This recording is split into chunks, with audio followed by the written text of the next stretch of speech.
Here we go with the Sunday slate starting in our nation's capital as the Commanders are at home to the Philadelphia Eagles. And right now, DraftKings, Philadelphia is laying 7. Total is 43.5. They already played once this year, and it was a good back-and-forth game. I thought the Commanders got screwed out of a potential win. I thought McLaurin was inbounds during that play. They went to replay, said he was not. I don't know, man. They're getting a lot of stuff wonky and wrong this year. Probably similar to past years as well, but now the Eagles up to a full touchdown and the extra point.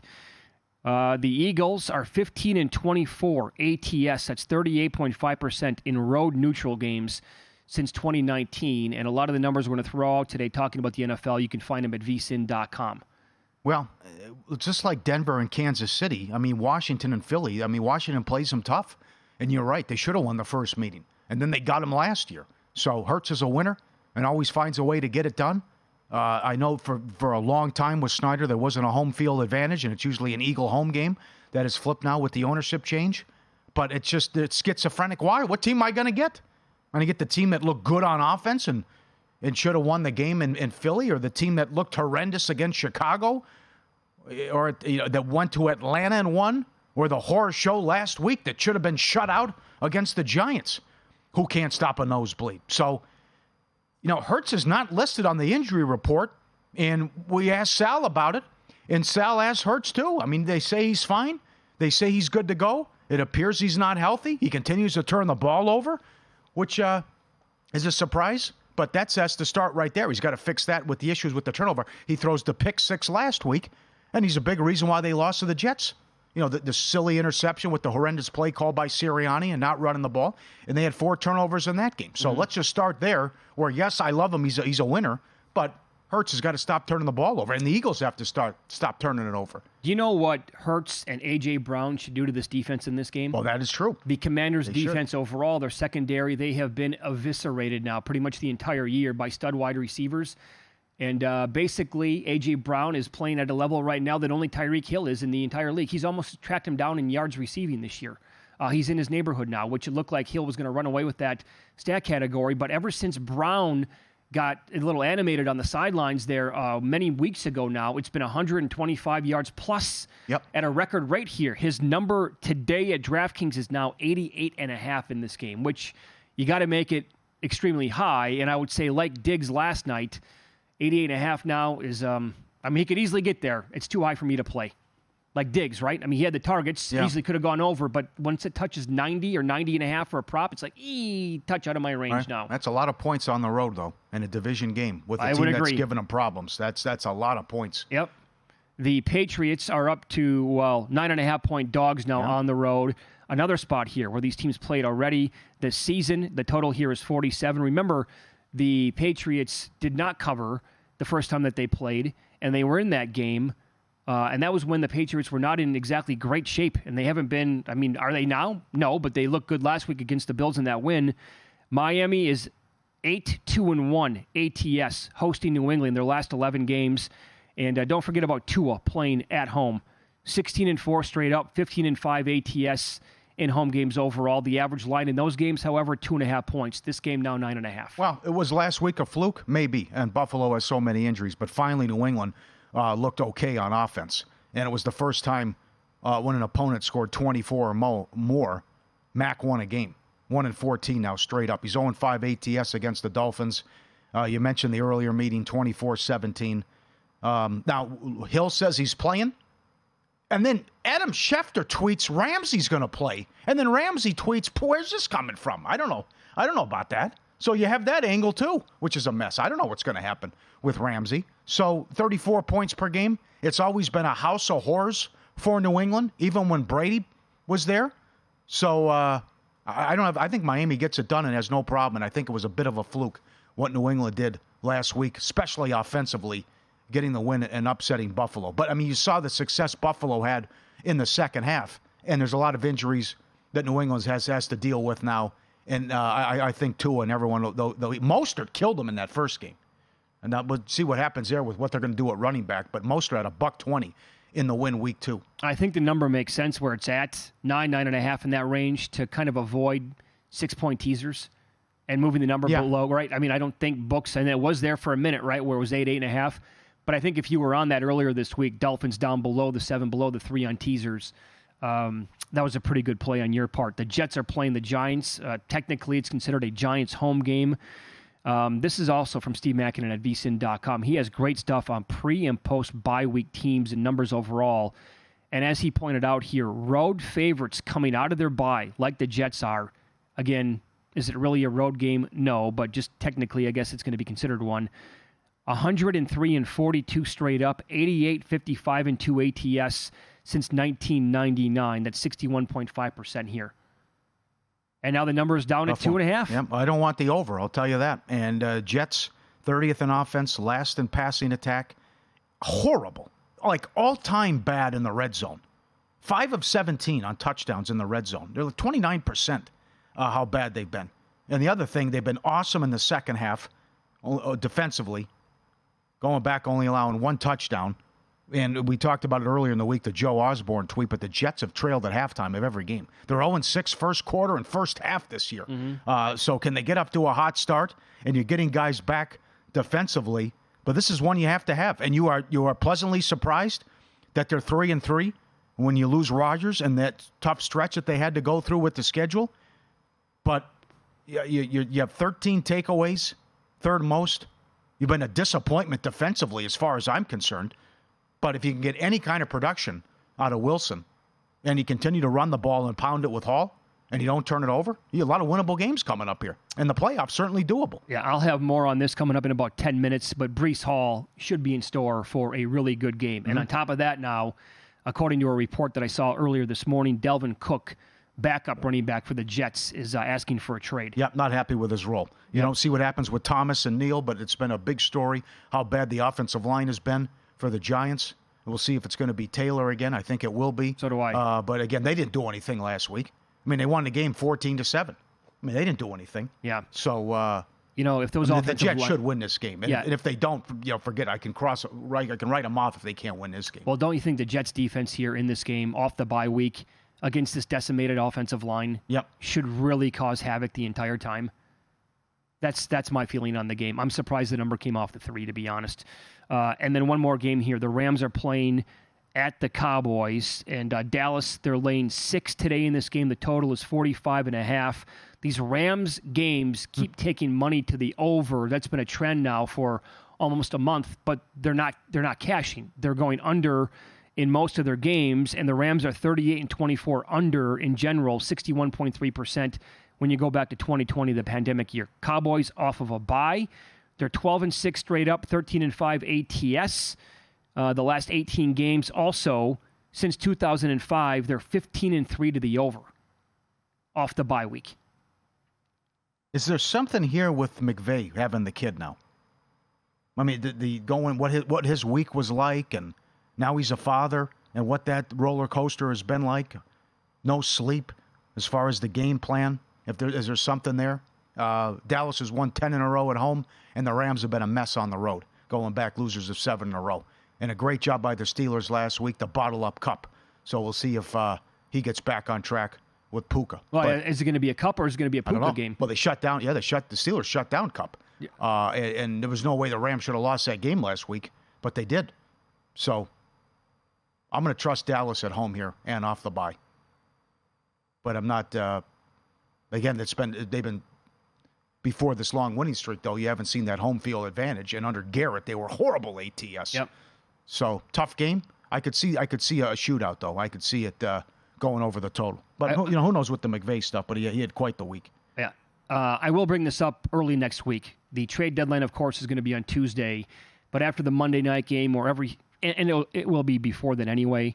But the division prices will be updated after this week. Is where you're going to want to take a peek at the Cowboys if the price is right to win the division, assuming that both teams win this week.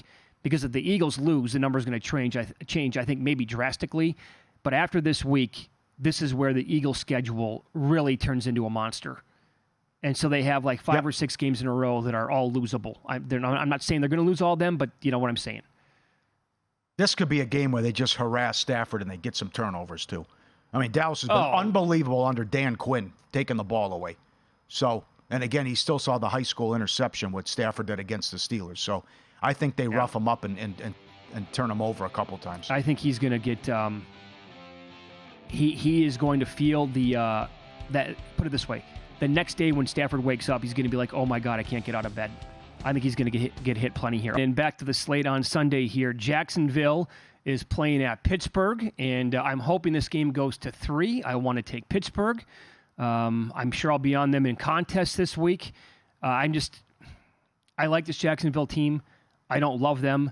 And this Pittsburgh outfit is just, I don't know how they do it, Paul.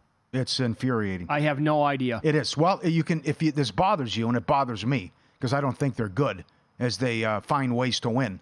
But then again, might be a good team if they get rid of Canada. Cousin Sal has been on this. He is betting the Steelers every week to trail at halftime and win the game. It pays 10-1. So that's a good observation, a good catch by him, and that's available at numerous books with the halftime, full-time. It's just they look so bad. They're down. Then how'd they win that game? I mean, it goes back. It's like 3-4 times. So how did they win this game? And we saw it on the Monday night against Cleveland as well, and what happened last week. So Jacksonville's on a nice run, 4-0 straight up, and ATS. Do you think the schedule catches up with them at some point? I don't know. I'll tell you, they are loving life, though. If I win this game to get to 6-2 going into my bye, they're winning the division. They might win 11 games, maybe more. Okay, so this is the team I talked about before the break. Jacksonville as a favorite. They are 14-23 ATS. That's 37.8% since 2018. This is a team that you like to be on, you want to be on in certain spots when they're catching points. We saw it happen earlier this year when they were laying a big number to Houston. They got blown out. That game was at home. That happens with this team. And now they're favored by, it's not quite 3 yet. It was minus 2.5, minus 120 early in the week. I don't know if it's going to get there or not. But on top of everything we said about Pittsburgh, there is really no explanation how they're doing this. They're also 28-13 ATS as a dog since that same time, 2018. That's 68.3%. And you know what Tomlin's like as a coach when he's an underdog. Yep. It's like last week. I don't know how that happened with them, the luck factor. There's no way, no how you can call it a first down. His knee was clearly down. And then terrible spot. This is McVay's fault. He was out of timeouts. Right. So he couldn't challenge. And then it was above the 2-minute warning. So you see this, like, it all worked out for them. Like, if it's at the 2-minute warning or below, they're going to go to the booth to replay it automatically. And they're going to see that Kenny Pickett's short. It's going to be Rams football. They've done an excellent job, Jacksonville, takeaways. But I got to see, I don't know what's going on with Ridley now. Under 40 yards, 5 of the last 6 games. I got so excited based on week 1 and how he was dominating in practice and camp. And it's just been, but they have plenty of weapons, though. But it's interesting with the line. I mean, you're right. Here's the Steelers, obvious jumping out home dogs. But when you watch them play, you're like, I can't bet on this team. Yep. The offense is a disaster. Good game, though. What do you want to do with Green Bay and Minnesota? Well, if you play Minnesota, it's got to be first half. And again, Green Bay, 6-0 ATS in the second half, but they're a disaster in the first half. And we've talked about going back here the last couple of games and weeks, how bad it's been with the first half standpoint. How long is this going to go on for? I mean, you come out with this listless performance. They're poorly coached, and Love can't get it done as well. It is 63-6. The last 4 games, Green Bay's outscored in the first half.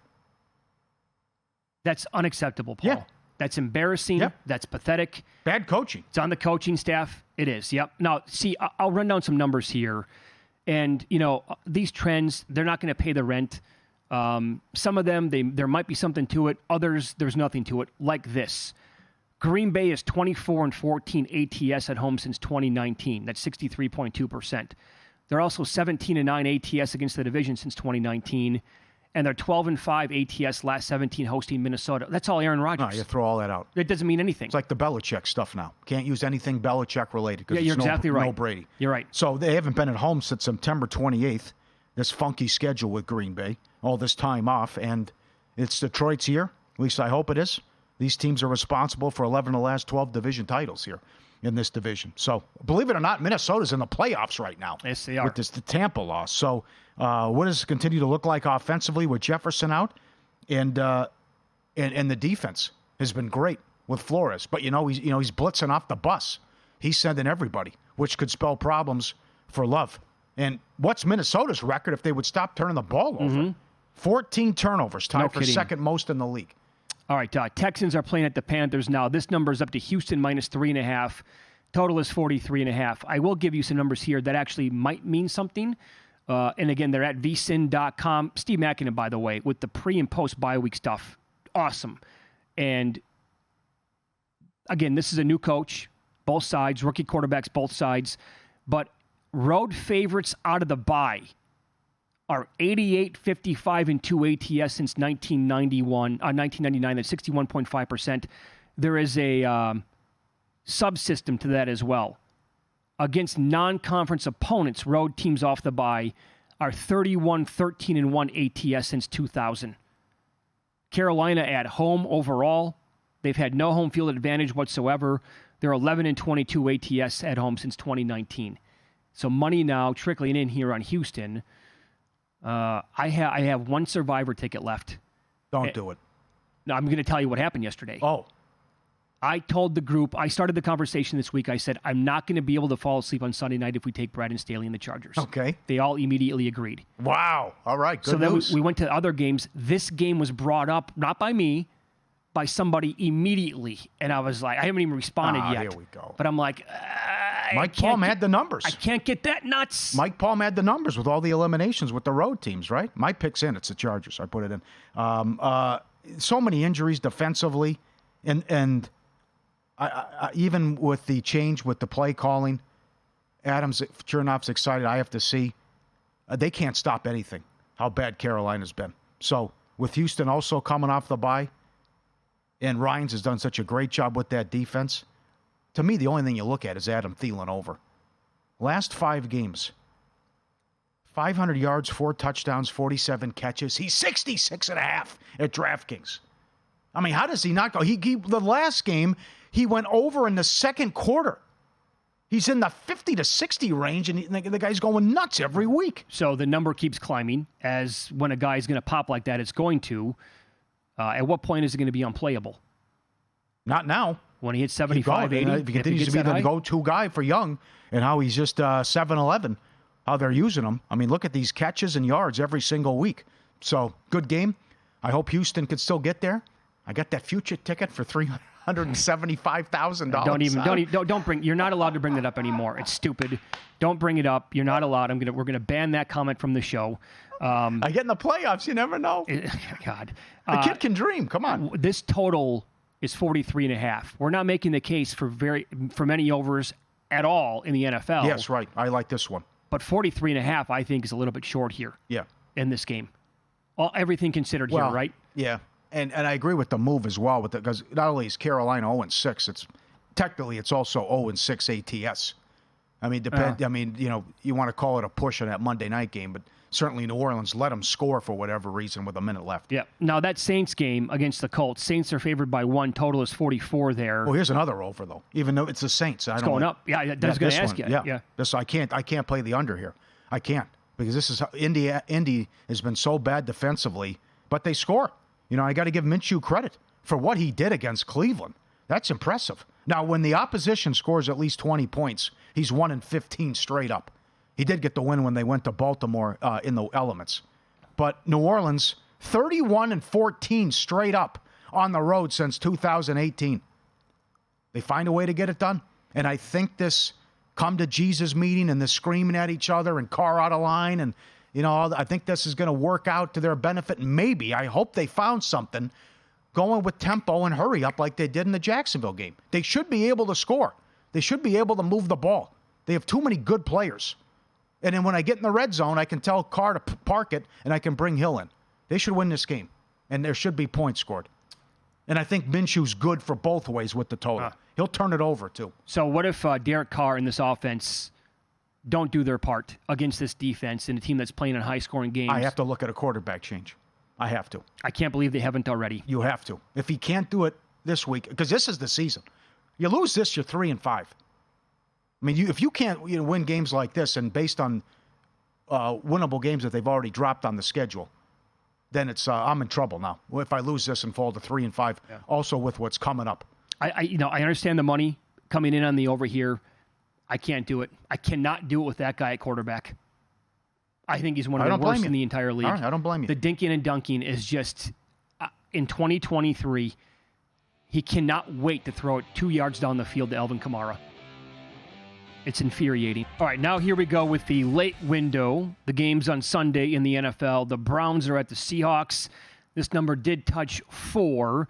Currently speaking at DK, Seahawks are 3.5. The total is 38. When we brought on Gilles Gallant last week, he's very good at playing props. He's been running down the plus money that you can get on certain quarterbacks to throw an INT. Well, last week he bet Geno against Arizona at plus 180. I was able to get it at plus 160 here in Las Vegas. The Geno Smith prop today, first book I looked at, to throw an INT, even money. So I get it. You're going from the Arizona defense to the Cleveland defense. It wasn't going to be plus 180 again, but all the way down to even money. Do we trust Geno enough against this defense? I don't know what happened last week. Horrible. That decision in the red zone was that. But I'm talking about the Browns' defense against the Colts. That was a wild game. Yeah, I can't trust Geno Smith here enough. No, I think it was a fluke what happened to Cleveland defensively, and I think they'll bounce back. But you can't trust Geno, and the decisions he made in the Cincinnati game, taking the sacks and not being able to score. So you called the defense sneaky good with Seattle. I agree, and this could be a team that's undefeated. You don't have the injuries in the Rams game, and then. You should have beat Cincinnati. You're living in Cincinnati territory the entire fourth quarter. What happened? But again, it's a great home field advantage, and I just don't know what to do with P.J. Walker. And you have Ford banged up as well. I like that Walker uses and when in doubt throws it up to Cooper, and he can make some plays. But that crazy win that game last week in Indy had everything. It's a tough one here. I actually wouldn't be surprised if it stays under. That I just see what's more back to the Cleveland Browns team we expect and conservative football and lean on the defense and play and use field position. But this one's tough too because I just got who's playing quarterback and you sign the guy off the street and at times he's looked good, but it's a tough handicap. Yeah, Walker is not a good quarterback. His INT prop is 1.5. The over right now I'm looking at is plus 152. Right, and he made some horrible decisions against the 49ers. Terrible throws. If the Seahawks win this game and the 49ers lose to the Bengals, Seattle will be in first place. Now, how long will that live? I mean, the Seattle schedule coming up beyond this is they have a lot of difficult games down the stretch. Okay. They're $1.75 to make the playoffs. Cleveland is $2. It's up at DraftKings. Well, is that too high on Cleveland? Yeah. I think so. With the uncertainty of Watson? Yeah. I bet him to win their division, but you're right. The quarterback play, if Watson doesn't come back at any time soon, they do. Oh, boy. I don't know. You get so many tough games coming up with the Brownies. Same thing with the Seahawks. Yeah. I mean, their schedule, not quite yet, but I mean, beyond this, a couple of weeks down the road, it is difficult. Chiefs playing at the Broncos. KC down to 7. Total is 47. Here's what I was talking about before the break. Teams going into their bye week when facing a divisional opponent. 51, 20, and 1 ATS since 2013. That's 71.8%. Mahomes, 26-1 straight up, 11, 15, and 1 ATS, however. His last 27 games is a favorite of more than 7 points. The average line was 11. So that's the thing. I mean, he's laying a ton of points when he's favored. This number has come down, though. Yeah. Well, again, the last 4 games, they played him tough. And then that Thursday night game, 19-8, I played the under. We know they beat him 16 in a row. Last time Denver beat Kansas City, 2015. He's 16-0 on the road against the division as well. I mean, the guy's just fake. These are just ridiculous numbers. So I like that. Kelsey's been going off as well.